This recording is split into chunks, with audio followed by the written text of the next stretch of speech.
New York City Mayor Michael Bloomberg has a new plan to make the Big Apple greener. He wants city residents to collect all table scraps and uneaten food and recycle it into compost. The goal is to make food composting mandatory.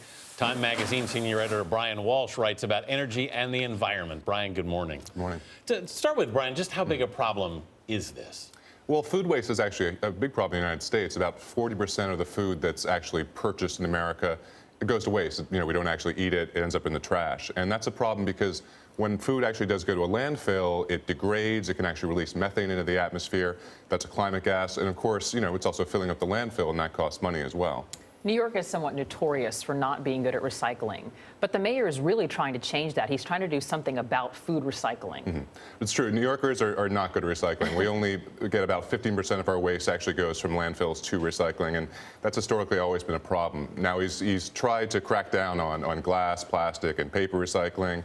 Now he's adding food waste as well. He's really trying to get basically as much as possible, get that waste out of going to a landfill, which in New York means spending about $80 a ton to ship it to other states and get it to some kind of recycling facility. Obviously, there are environmental benefits to doing this. Are there economic benefits as well, significant ones to a city the size of New York? Yeah. The city believes you can save about $100 million if this is actually done mandatory and actually it carries through in the right way. Because basically you're not paying to ship it away, and also you can use some of this both to create fertilizer and compost.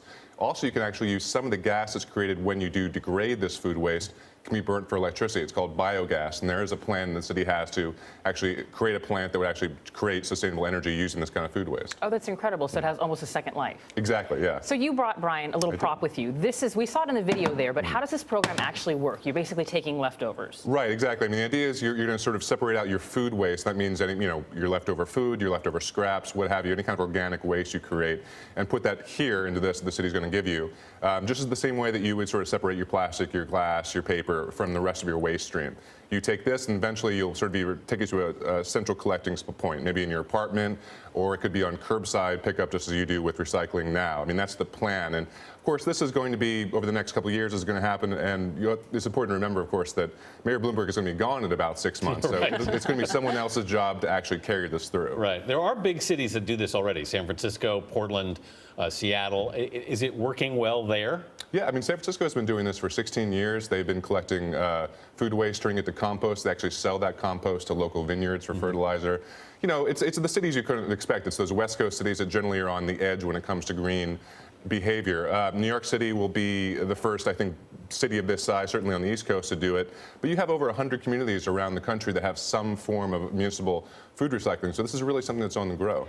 I have to say, though, when you explain the program to me, one of the natural thoughts I have is, does it get smelly? Like, if this is in your apartment, especially in a tiny apartment in New York, right. I mean, how do you combat what could be the smell of leftover food in this bin? Right. I mean, that's the idea. This does seal, so hopefully that'll keep some of the scents out. But it's an issue. I mean, in New York, people live in smaller apartments. Right. You have less space for everything. That means now you have one more bin, one more area you have to separate your trash out. So you've got, one bin for your glass and your plastic, one for paper, one for the waste you can't recycle, and now one for food scraps. That's going to be a problem. And as we said before, New Yorkers not all that great when it comes to recycling. So and they don't like hassles either. They don't like hassles as well. And so, Bloomberg is really asking a lot of the city to do this. He's also tried the stick approach as well. The sanitation department has put more people on the beat of actually policing this and finding people if they don't do it. So it's not just the sort of carrot of being good for the earth or being good for the economy, but I think he'll also try to use the fines as well. Yeah, you might get a ticket for not composting. Right. Brian Walsh, thanks very much for being with us this morning. Thank you.